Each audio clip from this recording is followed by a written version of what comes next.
Hi, my name is Olivia and happy St. Patty's Day. And I'm still feeling lucky, so I'm going to gamble on finding some really awesome reads on my massive TBR by finishing my reading Roulette. Today we will be picking 18 red covers and one more green cover in order to complete the challenge. So let's go. Starting out, we have Sci-Fi Fantasy, I believe, by Yon Ha Lee. Phoenix Extravagant, a book that I have wanted to read for a long time because I am a big fan of mecha anime. And even though this is a Korean story talking about the colonialism of Japan in a fantastical way, it kind of blends my two passions for mecha as well as anti-colonial fiction. Now, the next book, I'm being really generous with the definition of a red cover, even though it does have a red spine, and that would be Parable of Talents by Octavia E. Butler.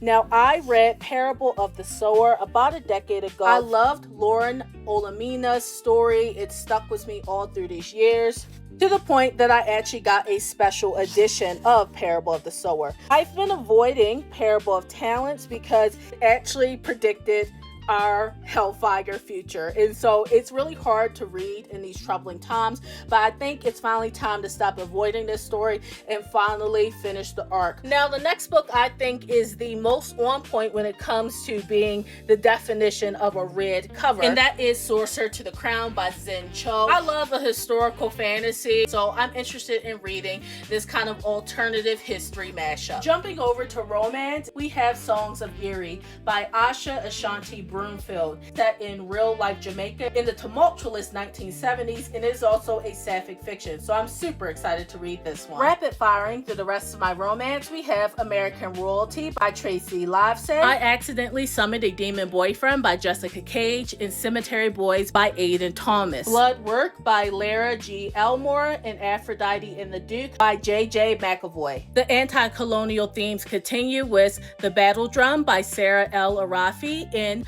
The Bones of Ruin by Sarah Rugley. Then we continue with fantasy romance with Eternal Ruin by Tigges Grima and Natalie Jaster's Trick. And both books have some seriously gorgeous sprayed edges. We continue with a classic, The Wraith in the Dawn by Renee Adia. We end this list with some queer works including Mo Shang Tong Shu's Heaven Official's Blessing, Volume 1, The Wicked and the Willing by Leon Tan, House of Crimson Hearts by Ruby Rowe, and finally a cover with a gambling theme, Dealing Him In by Charlie Cochet. And we end this list with the green cover pick, A Song of Race and Ruin by Roseanne A. Brown.